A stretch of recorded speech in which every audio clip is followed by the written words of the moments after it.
here's what I want people to get by that. That means you don't even have to say a word. Your energy, your vibration, the way you walk in the room, the way you carry yourself, the way you own your own greatness or not is radiating off of you.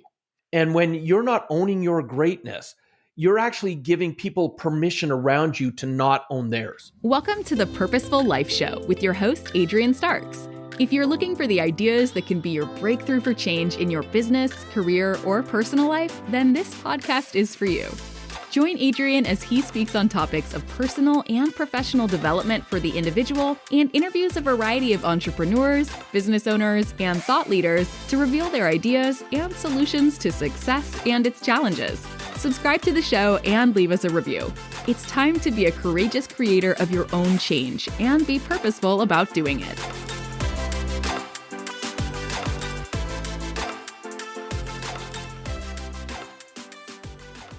Welcome back to the Purposeful Life Show with your host, Adrian Starks, and we are ready to get this new episode going today with a special guest, and his name is Robert Raymond Riopel. Robert, can you say hello to our guest today, my friend?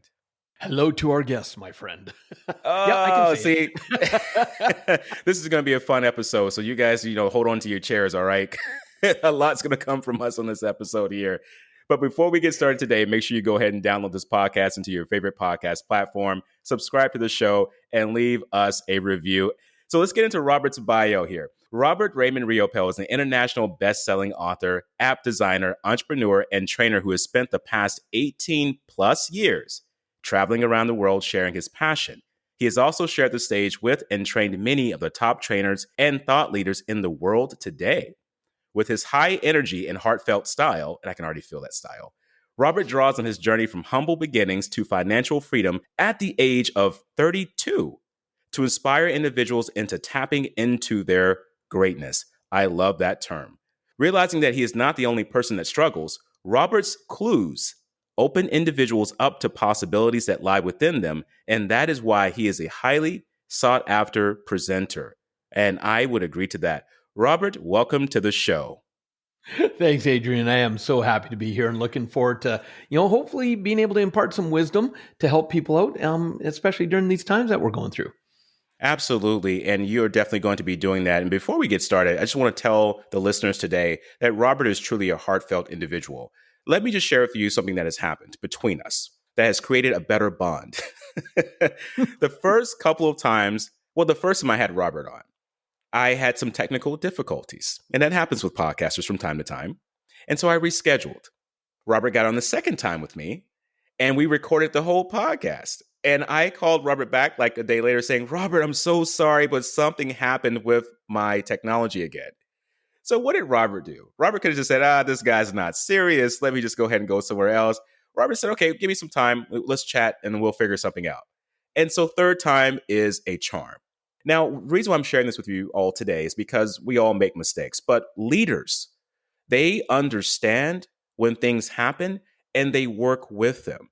Now, I'm not going to say that Robert's going to allow someone to continue to make mistakes with him, but the way that he addressed the situation with me showed true heartfelt leadership. So, Robert, I want to thank you for that. And this is the reason why we're on this show today, and we're going to get this going right now for our audience. Remember, no fun, though. Remember, no fun. No fun. Yeah, no fun. Yeah, right. So, Robert, I love to get to know the person behind what they do. Right now, there's a phrase going around in the industry called KLT, know, like, and trust factor. It's been used a lot. And actually, I first heard about this factor in a book called The Go-Giver. And I've been hearing it throughout network groups, and it seems to be quite popular. So people who are listening to you for the first time have no clue. I'm going to say this again. People who are listening to you for the first time have no clue who you are, but I know they're going to love you. How did you catch the clue? I'm going to keep saying this word all throughout the show. It's just great. It's just something you're going to do is say that. Yes, clue. I have to do that. So how all the did way you through? Yes. How did you catch the clue that you were meant to be speaking to people across the world and coaching them on success and tapping into their greatness? Well, it comes from my journey. And one of the things I love for people to understand, Adrian, is I am no different than anybody else. I may be a little bit more aerodynamic than most people, but just because I'm the one that's being interviewed and just because I'm on stages around the world, does that make me better than anybody else? Heck no. I'd use another word, but I'm going to keep this PG. Absolutely not. I have the same ups, I have the same downs.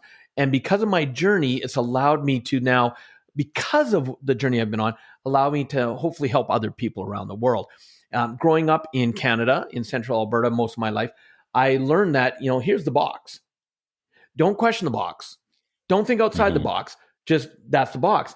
And as an example, when it came to work, doesn't matter whether you like a job or not.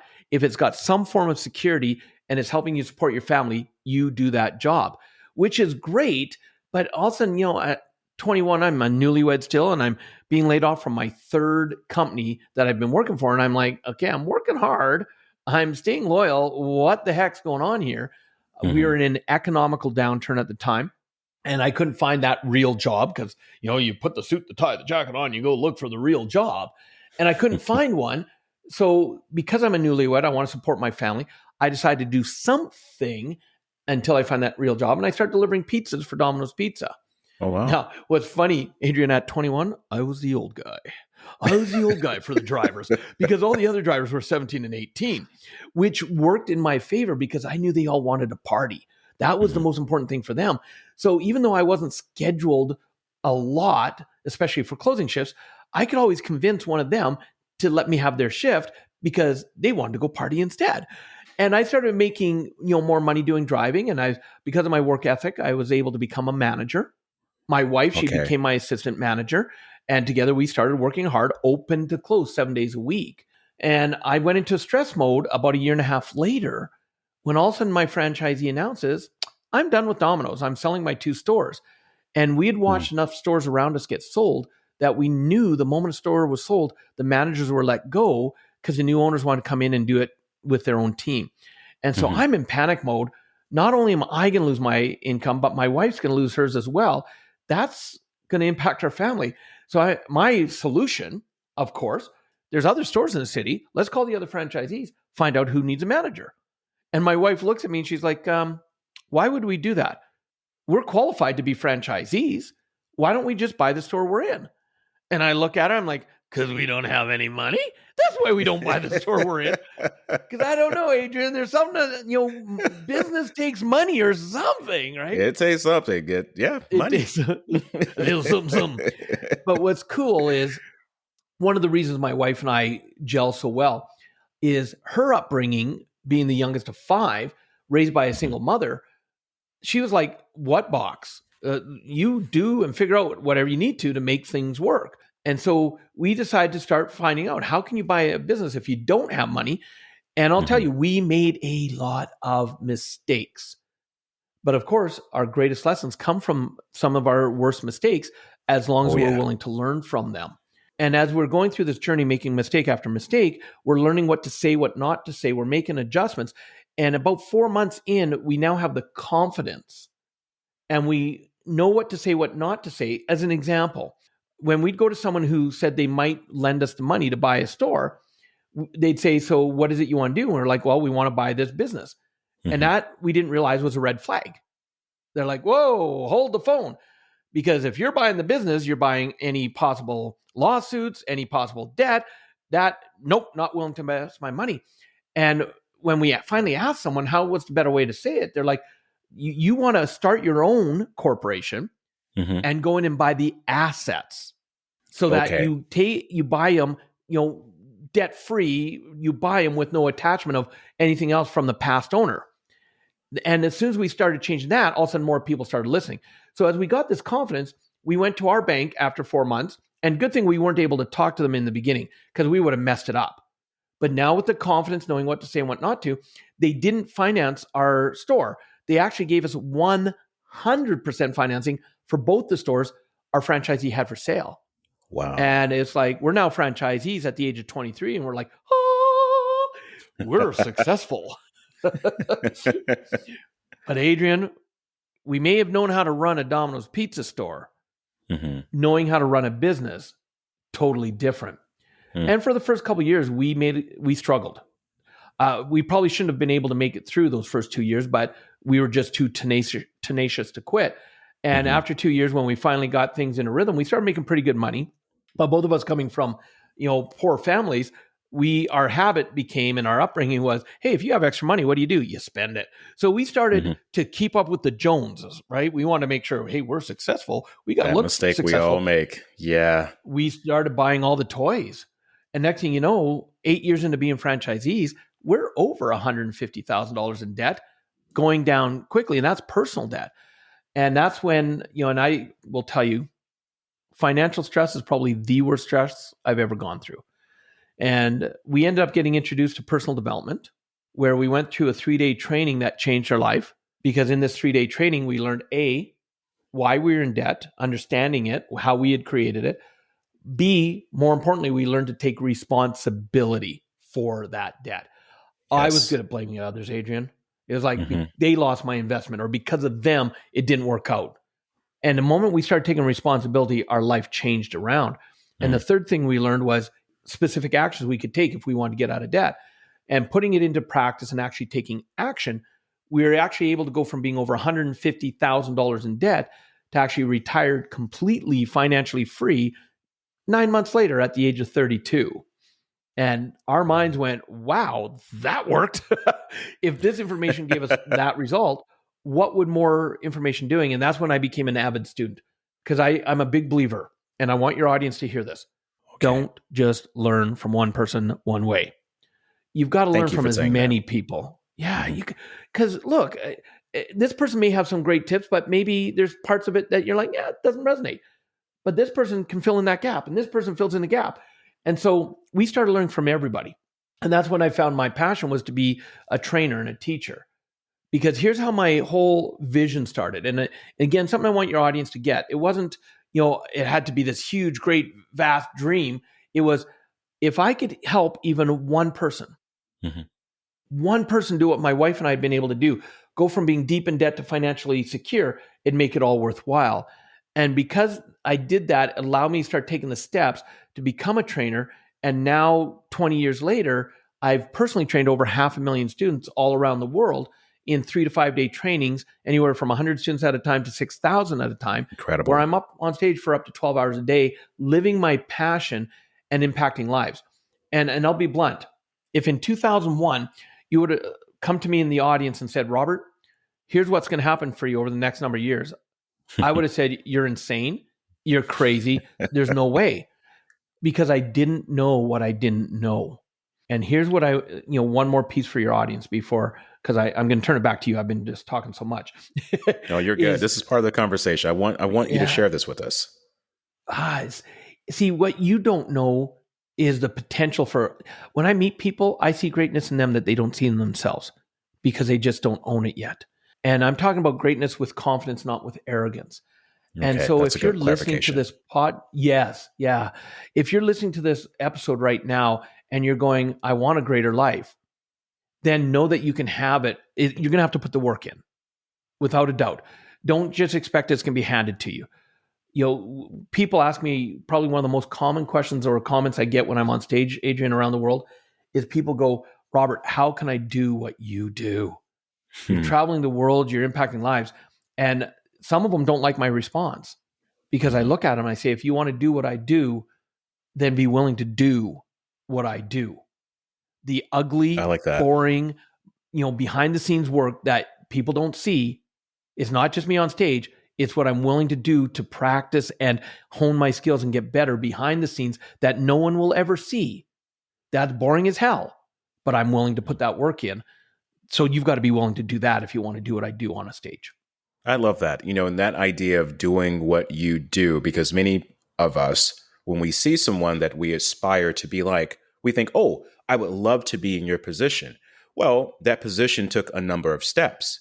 It took a number of tries. It took a number of failures. It took a number of dialing back to see what you need to improve on. And it takes continuous steps moving forward. And I love that you brought that up, because there's so many leaders that will say, well, if you want to do what I'm going to do, then let me show you. And it's like, no, you're giving them icing on the cake. Show them the ingredients, and they have to follow through with that. And that's why I made so many mistakes coming up in this game. as a speaker and podcaster? Because, well, let me just say this. You mentioned humble beginnings. And let me tell you, Robert, I have had my share of humble pie to the point where I've got full so much. I switched damn pies and I'm like, I don't want that pie anymore. But when was that defining moment when you realized that, you needed to make a change? And you answered that actually previously when you talked about your finances and going to these workshops and finding clarification through certain leaders and seeing what worked and what didn't work. But what I want to know next is, why is it important to you that people tap into their inner greatness? Well, and again, I'm going to be blunt because that's all I can be. When you look at my name, Robert Raymond Riopel, the R's I've got 3 R's for my initials, but the R's also stand for something else. Whenever I'm teaching or talking or training, I'm going to keep it real, which means I'm going to give you the good. I'm going to give you the bad. I'm going to give you the ugly, because I'm never going to sit there and give you the fluff of, if everything's perfect in your life, you can have this and nothing will ever go wrong, because that's not life. I like to keep it relevant. If it's not working today, if it worked even last year, but it's not working today, I'm not going to teach you. COVID changed the world around. And the people that adjusted are the ones that are thriving. The people that are stuck going, but I always did it this way. Yeah, but that way don't work no more. So I'm going to keep it relevant and I'm going to keep it repeatable so that people can get there. And, man, with being real and I'm going to the thought went out of my head. Ask me the question again, Adrian, because all of a sudden it was like, there it was gone. Well, this is all part of the conversation. And this is what I love about this. You mentioned before about people shifting the conversation back to me. Here's the thing, Robert. People hear me talk all the time to the point they're probably like, you know what? This is good to hear somebody else's voice. Adrian, we love you, but we're okay for now. So back to the question here that you can answer. And this is something that I want to know because I've always wondered too. Why is it important to you that people tap into that inner greatness? Like, why is it important? Because somebody would ask, why would you care about me tapping into my inner greatness, Robert? Yeah. Okay. Thank you. I'm glad you brought me back to it, because here's what I want people to understand is at every point in time with every interaction, every person you're meeting, one of two things is happening. You're either affecting them with your greatness or you're infecting them with your mediocrity. And here's what I want people to get by that. That means you don't even have to say a word. Your energy, your vibration, the way you walk in the room, the way you carry yourself, the way you own your own greatness or not is radiating off of you. And when you're not owning your greatness, you're actually giving people permission around you to not own theirs, to have self-doubt, to allow that to take them out. That, you don't know if someone's watching you, and we're always being watched. And I'm not talking about Big Brother. We're always being observed. And so have you ever had this situation, Adrian, where you're in a restaurant and you're having a conversation and someone walks in and you just can't help but notice them? Something about their energy. And it's like, I don't know what it is about that person and I can't put my finger on it, and you don't have to, but they've got a confidence, they've got an energy that's just radiating. And so when you're in your greatness, you are subconsciously, automatically giving permission to other people to live into theirs. And so think of the ripple effect. And you drop that pebble, it hits the water, the ripples go out. And people talk about the ripple effect. I don't want a ripple effect. I want people to own their greatness because I want a freaking tsunami of change effect to people around the world. And I'm going to say this next part, not to put pressure on people, but I'm going to say this to give them the importance of how important they are. Because right now there's people that may be listening to this that are going, Robert, you don't know where my life's at. I have nothing to contribute. I don't even know why I'm here on this planet. And I'm going to say it like this. Every single one of us has a gift to give this world. And if you're listening, I want you to take in a deep breath right now. And I want you to let it out. If you're able to still do that, there's a reason why you're still here. You still have a gift to give. And there's a lesson that I teach my students that is really, I bring it back to me because it's what I need in my life sometimes as well. Think of the world and your life. You are a piece in a puzzle. You're a little puzzle piece. And the saying says this: for every person who finds their place to put their piece of their puzzle. So when you're living into your greatness, you're actually putting your piece of the puzzle into the universal picture. For every person who finds their piece of where to place it, they automatically give 1,000 other people permission to place their piece. Whoa. What that means is if you're not living into your greatness and you haven't placed your piece, there's 1,000 other people who can't, who won't be able to place their piece because they're actually waiting for you to find your place. And let's do the math. You impact 1,000, each of those 1,000 impact 1,000 more each, which impacts 1,000 more each. See how important you are to this planet? So what you're saying is that we have this impact that is much more grandiose than what we think of it to be. And for some Absolutely. people, that would scare the living heck out of them. But we need to be jolted in order to come out of this thing called mediocrity. I love what you said earlier about this whole idea of you can affect people with your greatness or you can infect them with your mediocrity. I'm going to use that as a quote of the show, actually, because that really made me stop in my tracks and think about that. And the way that you speak with so much passion, I can see why you're highly respected and you're wanted around the world to speak about the clues and greatness of life, because it radiates off of you, as you mentioned earlier. And speaking of that, Robert, I've had the opportunity in watching some of your videos, and let me say first that the energy is out of this world, literally.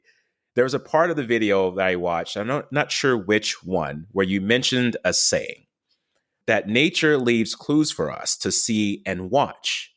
And, I like this because I'm a huge advocate of being an observer of life lessons in nature. And one of the people that I learned from was Ralph Emerson, great father of self-reliance, who talked a lot about nature and the clues of life and law of compensation. But there was one thing that you said that actually made me think deeper. You said we can also get our clues from watching the nature of people who have been successful. Now, I have not heard that one before, so I'm going to give you a 2 thumbs up because I was like, whoa, let me just write this one down here and bring this on the show as a question. Because when we think about nature, we are a representation of that. We're a reflection of nature. We're all one embodiment. And the nature of people is so apparent in how it affects and infects people, as you had said before. So you have shared the stages, Robert, with highly successful people and thought leaders. What are some of those common natures that you find that successful people share? Oh, one right off the top is they're not afraid of failure. Okay. See, to me, the only time you fail is when you quit. That's the only time you fail, which means you have the decision. And I love what Robert Kiyosaki says. He says there's always time to quit, so do it later. Do it later. Why quit now? And if you look at it, failure is actually nothing more than another word that starts with F, feedback. And if you think about it, some of our greatest lessons in life come from what did not work. Look at, and all self-made millionaires, how many of them went through one or several bankruptcies? And of course, that all of a sudden is like, ooh, bad, boo, boo. But it's like, but they learned something and went again. But how many people would get stopped in their tracks and go, oh, I failed. It didn't work. Poor me. I'm going to play the victim. The world has it out for me. I'm not going to do anything. And then guess what? You're right. You won't. But if you take the failures of feedback, and then it's those 3 questions that I always say to myself, to teams, whenever things are done. What worked? Make a list. No emotion to it. Just boom, boom, boom. Point of fact. This worked, this worked, this worked, this worked. What did not work? No emotion, no blame. Not, oh, because of you, we screwed up. No, it's this didn't work, this didn't work, this didn't work, this one. Great. What can we do different? Because now that's where the greatest lesson comes in. Well, this didn't work and that did. So maybe if we do it this way, we'll expand on that success. And we won't repeat the same thing that, did not work. And that's how you keep yourself on a learning journey. Because think of it like, a saying that's used a lot, but it makes the point. If you think about when they sent the first rocket to the moon, 93% of the time on that journey to the moon, the rocket was off course. Or actually 97%. Only 3% of the time was it actually on course. That meant the whole journey was small little adjustments all the way along. Adjust, adjust, adjust, adjust. And one of the reasons I see so many people struggle and get frustrated is because they think my journey should be just nice and smooth and easy. Look at quantum physics. Everything in quantum physics is energy, and energy is made up of frequencies and vibrations. There's no straight line in the universe. Well, Robert, That's right. I have a drafting ruler, and I can take my ruler and I can draw a straight line down it, and it's a straight line. So that's what you just said is wrong. And I'll say, no, put it under a microscope and notice that little line, that's straight. Under a microscope is thousands of little squiggly lines making that straight line. Wow. There's no straight line in the universe. I need to use that next time somebody tries to tell me about going straight in life. I'm going to say, you know what? Robert told me that under the microscope, these little lines here, they're not straight. And I like that because you're getting under the surface of things. And this is why I'm saying that you are one of a kind, because you just mentioned earlier that you're not going to sugarcoat things for our audience. You're going to say it like it is. And it's so important for people to understand this, because failure is, when you're wanting to be successful, failure is always going to be in that category. I like to say this: I don't lose, I learn. I learn from what I have obviously failed at doing, but people are never a failure. And Socrates said this, the great Greek philosopher, and I love diving into his concepts. He said that failure is not where you have fallen. Failure is where you choose to stay once you have fallen. And when you refuse to get up and get your butt out of there, then you're accepting that as your own deemed failure. Now, when we think of failure, you just mentioned that a lot of people, successful people, including yourself, around the world have experienced many failures and a lot of chaos. And it comes with the formation of becoming a better you and a more centered you. So with the idea of chaos, why is chaos not only normal, but critical in life? And when we have chaos, how in the world do we utilize it or deal with it? Yeah. Well, first of all, understand, as human beings, our primary objective on this planet is to evolve. And yet our mind doesn't want us to. And that's where the struggle comes in. And so chaos is meant to help us evolve. Sometimes it can be a subtle whisper to allow us to move in a new direction. But then what happens if we don't pay attention to that little whisper? We get a little smack upside the head. It's a little more intense because that lesson's not going away. It's coming back. And what happens if we don't listen to it again? Oh, it's now a 2x4 upside the head. You're going to get the lesson until you finally get the lesson. And so I talk about what's called the 4 phases of life. We're always going through them, no matter what you want to do. And to keep it easy, Adrian, I love acronyms. As a way of reminding myself that I still have a lot to learn, I say I have one brain cell left, and I'm doing everything I can to take care of it. Because the moment I think I know everything, I am so done. And so when we talk about keeping it easy, I use acronyms. And so for the 4 phases, I use the acronym OPEN. Because when chaos comes in your life, think of it like a wall going up in front of you. How would you love to be able to say open sesame and be able to walk through it with elegance, ease, grace? So first phase, observation phase. The O stands for observation. This is where you're not a human being, you're not a human doing, you're actually a human creating. What do I truly want in my life? That's what I live by. This is where it's time to meditate. This is the time to ask that question. I love a friend of mine, what he does. Here's how he starts his day every day. He says the first 5 minutes when I sit up on the side of my bed, close my eyes, I take a deep breath in, and I walk through in my mind, what is a perfect day going to look like for me? And I visualize it. I see it. See, he's creating what he'd like to see. Now, does that mean his day's going to turn out like that? Probably not 100% ever. But because he's started his day that way, he's created a perfect life for himself. Not how do most people wake up?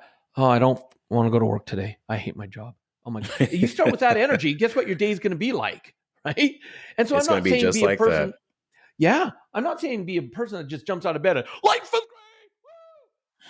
No, I wake up and, after 2 back surgeries, I wake up and I'm like sore and I'm like, I got to stretch my back. I got to do the little potty trick. Oh, I got to share this with you, Adrian. You'll love this. One of the biggest things that holds people back, and I'm going to own I do this as well. We put other people on pedestals. Oh, yes. We put them way up there. That has been my thing. And a friend of mine, I love what he says. He changed my life with this. He says, the moment you put someone else on a pedestal, here's what I want you to do. He says, close your eyes. I want you to see that person. I want you to visualize that person. I want you to visualize them walking. They go into the bathroom. They drop their pants. They sit on the throne and take a big dump. He says, that'll bring you to reality because everybody shits sitting down. He said, that'll take them off the pedestal right there, right? And it is so that. true. It's a great analogy because, I want to go back to this. You're mentioning the 4 currencies of life, and you talked about we're on the 4 phases. We'll do currencies after this. The 4 phases of life. So we're talking about the observation factor, right? First. And this whole idea of observation for me is the intention, right? Like you were saying, what is your intention for the day when you wake up?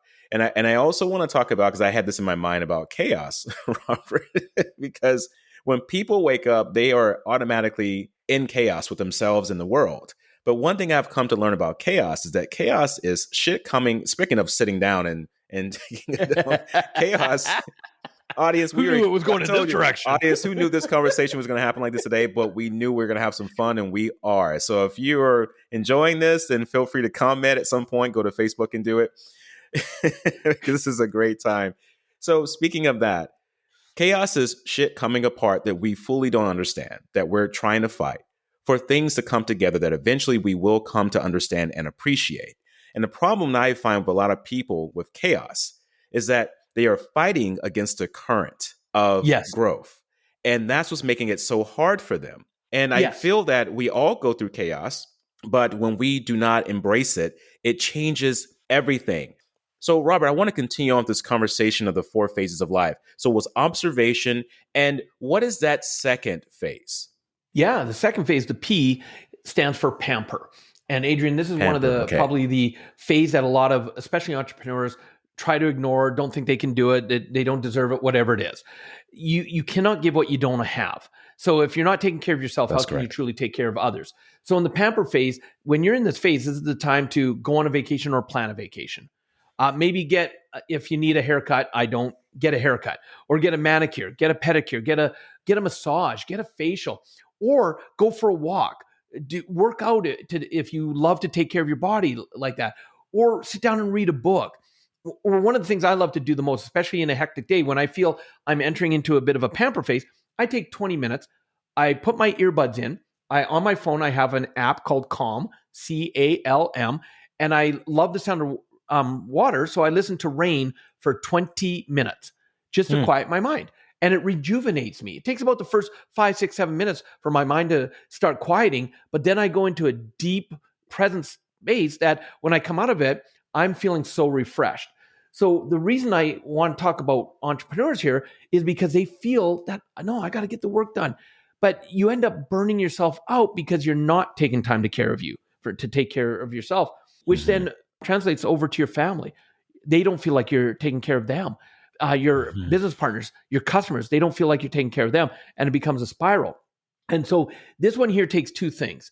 It takes being willing to feel selfish and creativity.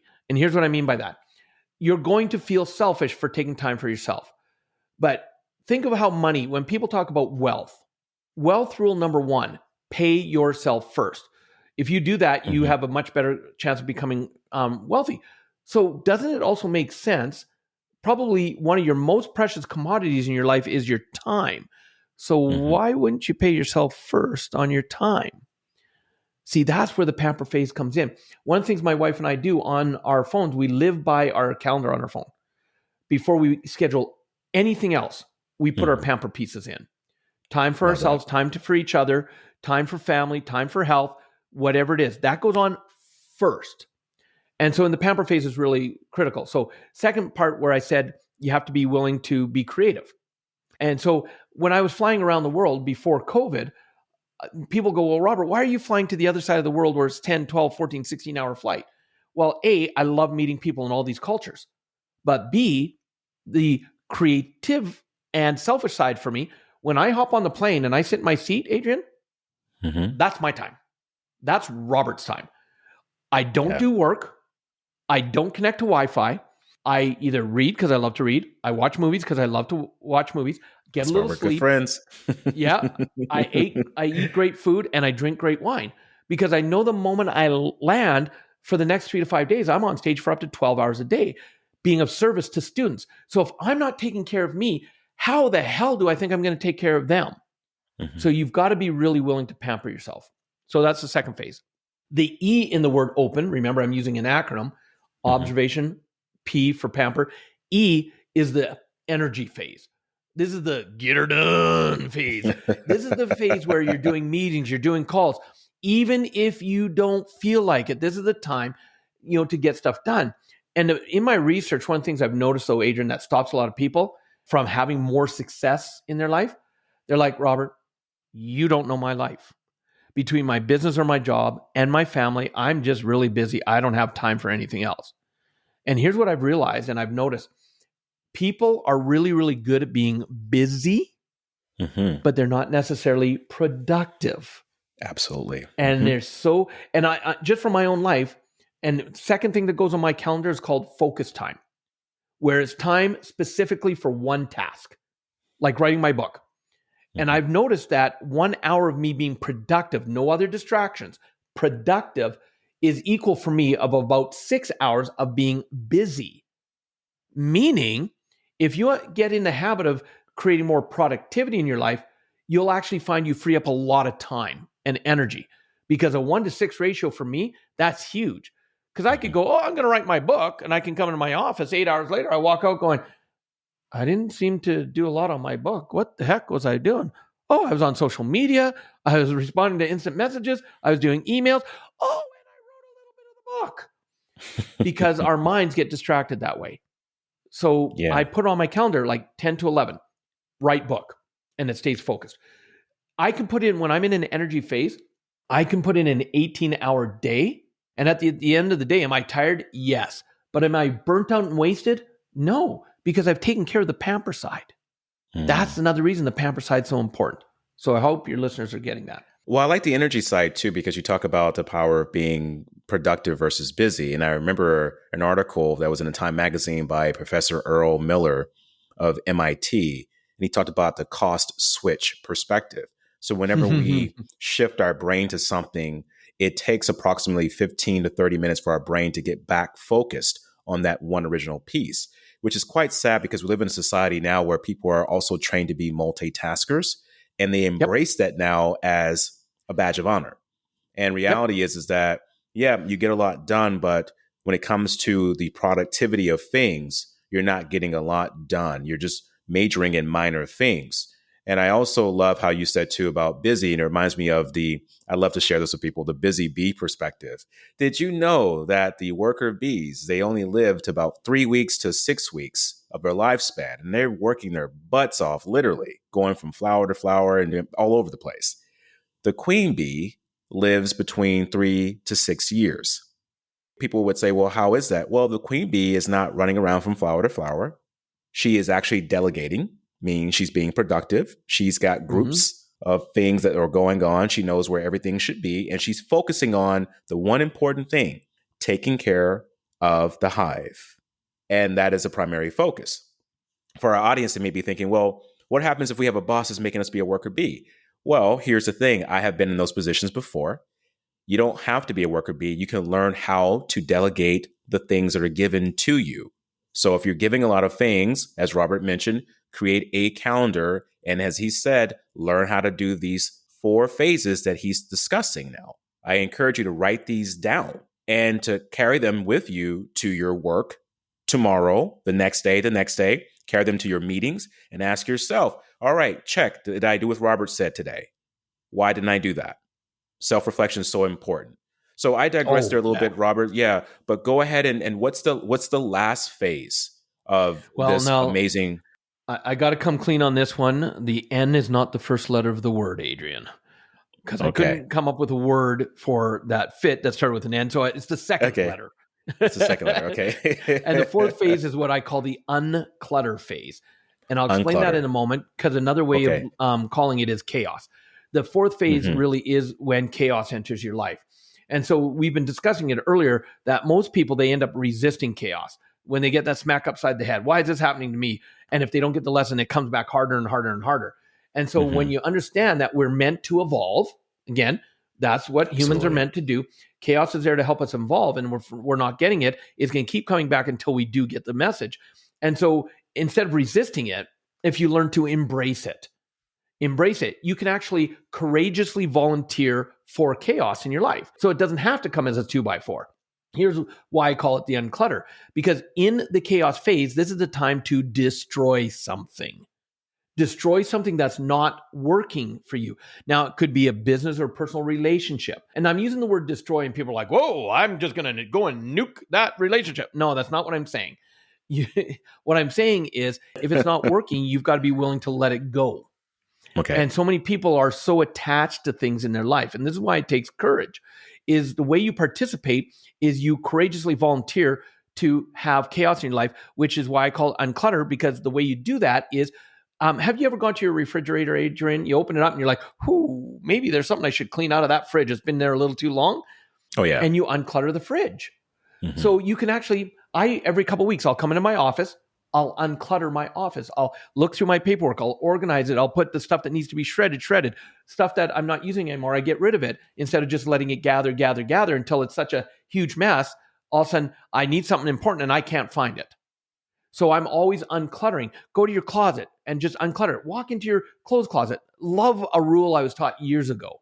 When you walk into your clothes closet, look for the clothes that you have not put on in 6 months or longer and get rid of them. Donate them. Because chances are you're not going to wear them.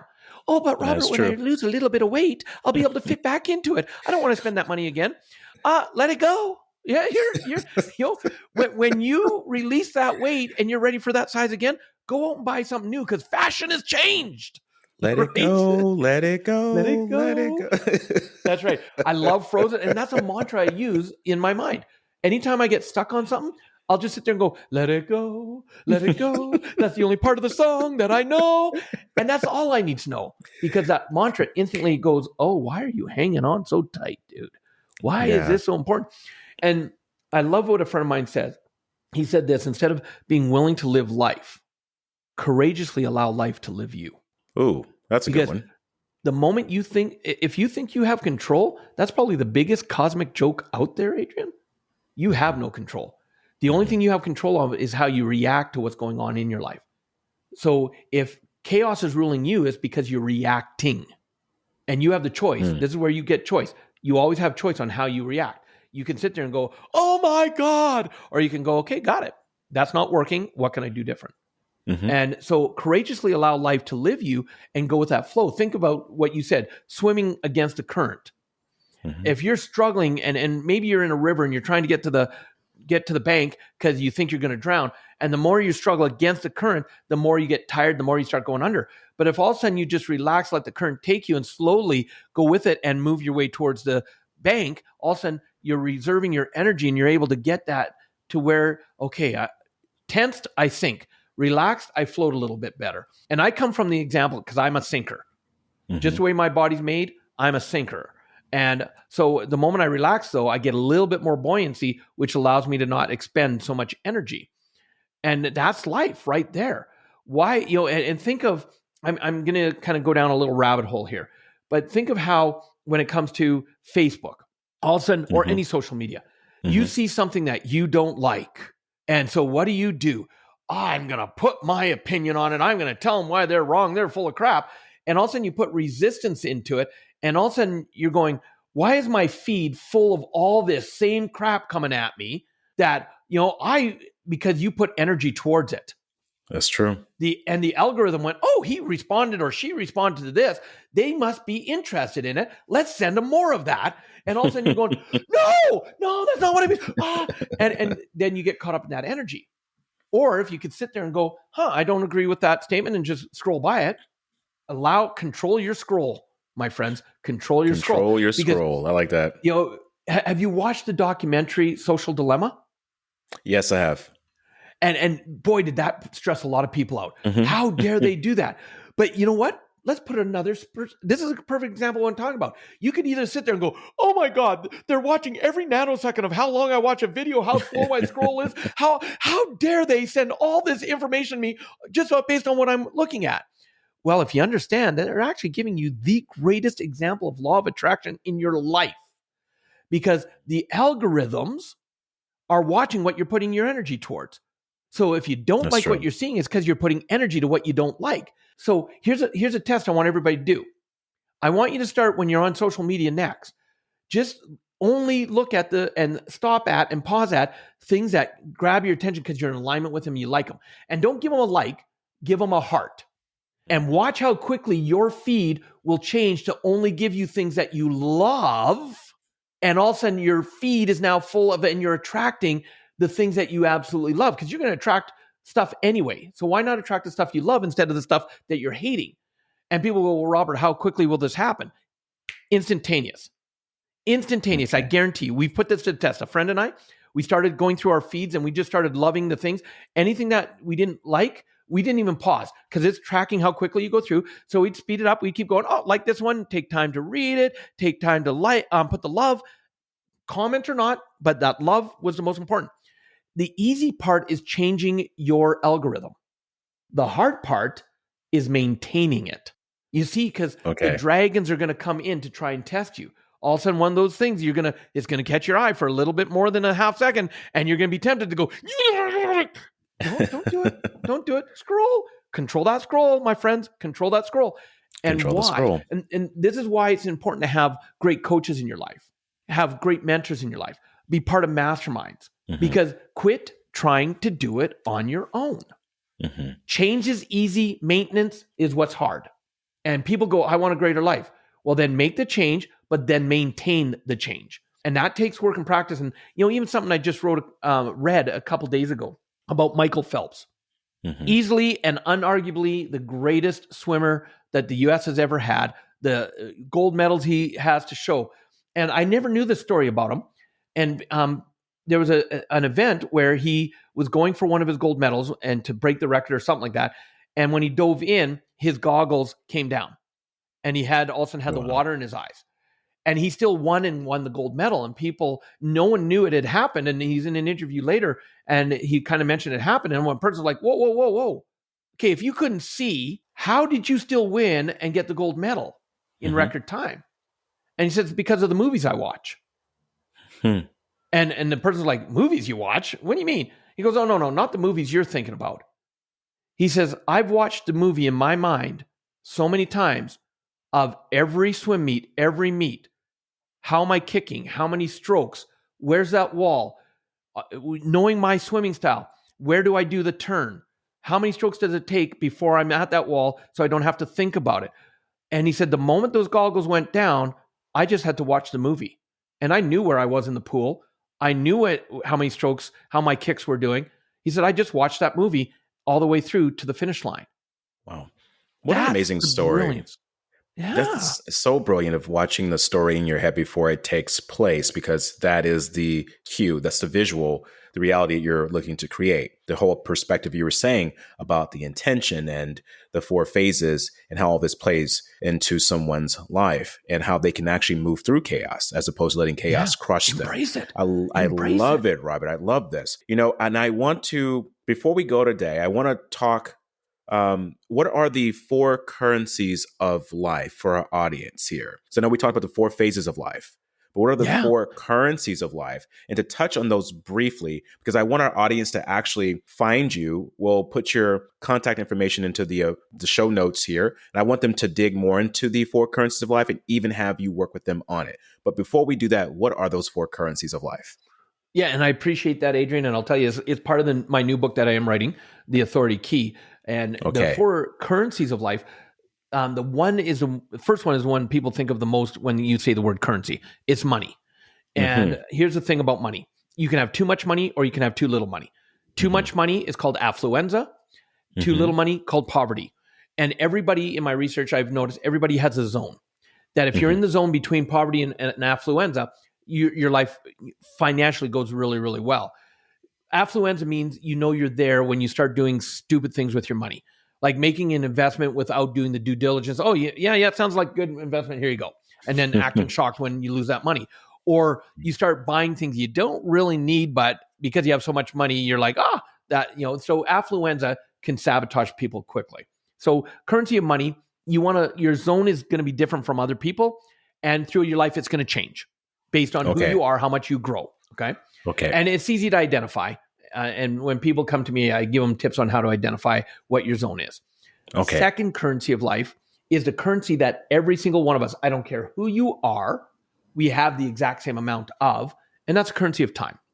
And it's, again, if you're too busy in life, you're stressed, and that's, or you're stressed, and that's kind of the lower part of it. If you're too much time on your hand, you're bored. It's boredom. And so again, it's about where's your zone in that. And it's how are you using your time? If you realize your time is one of the most precious commodities that you have. When COVID hit and everybody was now work from home, it blew me away how many people are like, I'm bored. And it's like, really?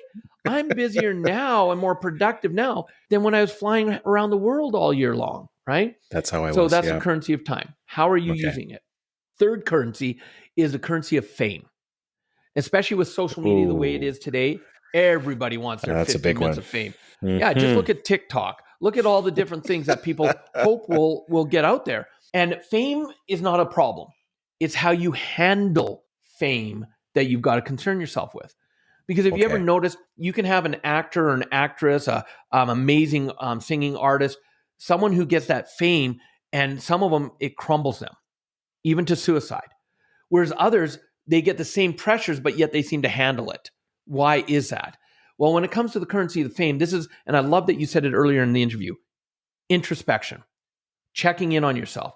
I'm constantly checking in with me. How am I doing? Why is this affecting me this way or that way? I'm always on that inner site, checking in with who I am. And I love an interview that I had seen years ago with Jennifer Lopez. And the interviewer said, look, Jennifer, you're a powerhouse in business, singer, dancer, actress, all these things. And you're a powerhouse, but you also have great family relations and you're a powerhouse there. How do you keep them separate? And she said, basically, well, I'm just me. That's all I can be. I'm just me. She said, but when I'm in my business mode, I'm J-Lo. That's my persona. When I'm at home, I'm Jennifer. That's my persona with family. And I thought, that's brilliant because I took that where when I'm traveling around the world, Adrian, and I'm on stages in front of thousands of people, I'm Robert Raymond Riopel. That's my persona, but I'm still me in that persona. But when I get home, I'm just Robert. Like, can you imagine? And this is a running joke with my wife and I. When I come home from around the world and I've had assistants taking care of everything, she's like, honey, you're home again. No assistants here. Go take out the garbage. And I love it. I love it because can you imagine? I love camping. You imagine me sitting around the fire and I look at my family and I go, don't you know who I am? I'm Robert Raymond Riopel. Go get me a beer.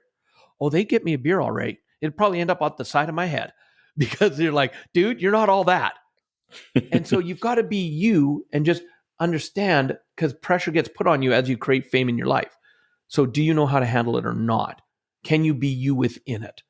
It reminds me of Wayne Dyer. He's actually considered to be one of the grandfathers of motivation.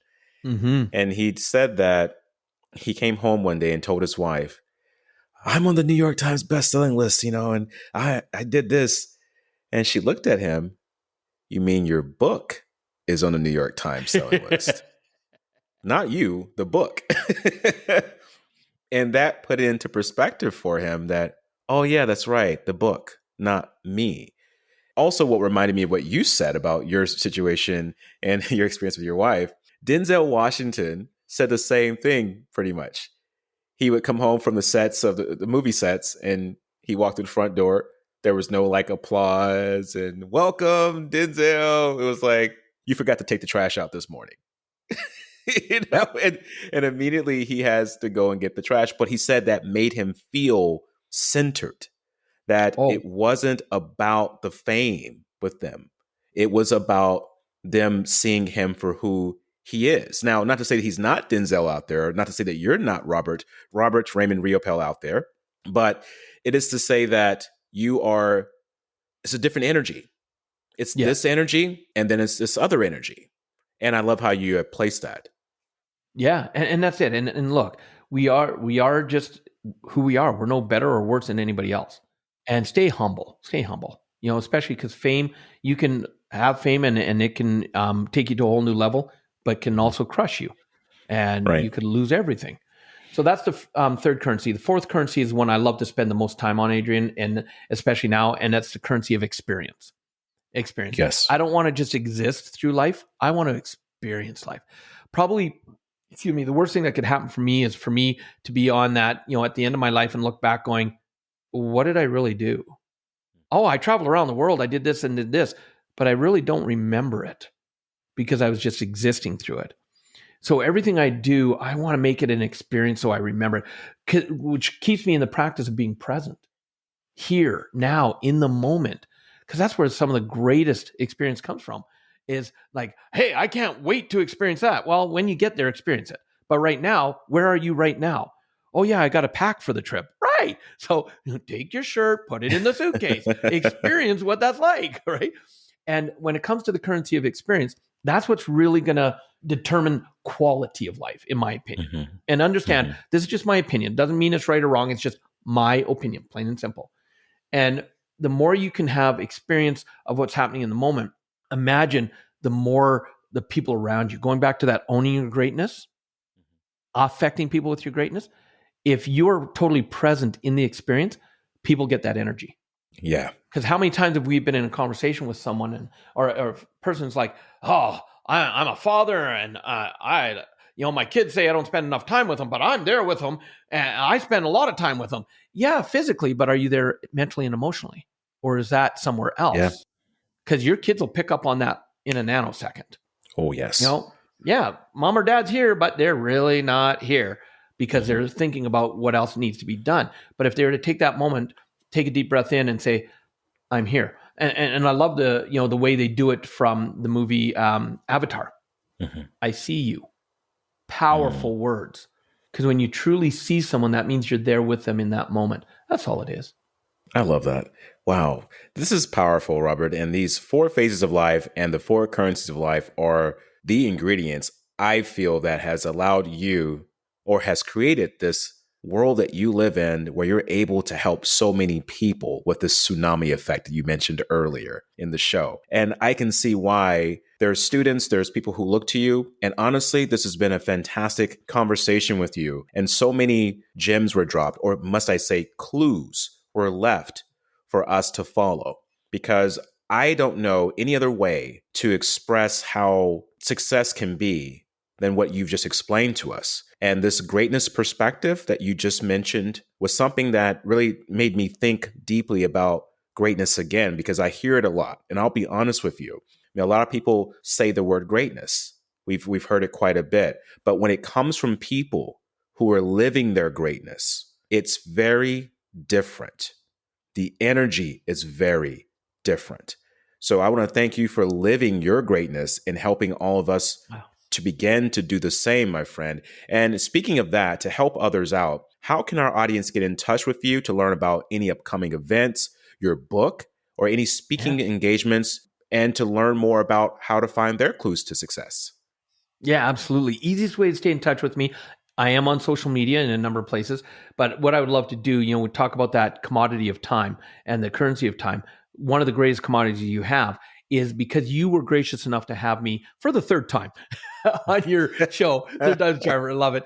And more importantly, your audience has spent their valuable time listening to you and I have a little bit of fun, because we've had just a little bit. No, we've had a lot of fun today. We've had an hour of fun, and let me tell you, this has been the fastest conversation I've ever had. But I'm like, we've been on this thing for an hour, which happens from time to time. So for our audience, look at this time frame. Don't let that hour deter you. Go in, listen to the whole entire conversation, because there are clues all throughout that lead to the grand finale or crescendo that we're doing right now. Yeah. And so what I would love to do is a gift from us to your audience. If they simply go to robertriopel.com, just my name, RobertRiopel.com, they're actually going to be able to download the entire digital copy of my book, Success Left a Clue, my first book, as our gift to them. Now, However, Adrian, I'm going to tell you, this does come with a caveat. All right. I did not write this book for people to read it, put it on the shelf, and make it shelf help. That's not why I wrote it, okay? And because I know people are creatures of habit. Step number 3 in the 6 steps in this book to creating a greater life is taking action. And out of all my travels around the world, the biggest difference between success and non is successful people take action. So I wrote it as a workbook where there's action steps all the way through. And because it's written with my quirkiness and my fun, I even have it in there where I'll say in a chapter at the beginning, did you read the last chapter? And do the last action. If not, stop reading right now, go back, do the action before you read any more, because I know people are creatures of habit. And I'm going to make a promise to your audience. If they go and download this book and read it and do the actions, they will see that they take their life to another level. And once they do that as well, it keeps them in contact with me where they'll be able to hear about the different trainings I'm doing and such, so that if they want to follow or reach out to me, they can absolutely do that. What a wonderful gift to our audience. And I'll be sure that I'll get that gift too for myself to read, because I also love learning. And like you mentioned, Robert, a major clue to success is taking action. You have to move forward. Thank you so much, Robert, for this wonderful conversation. And you are definitely the clue man. And I Thanks, love Adrian. it. It's been a pleasure to have you on the show.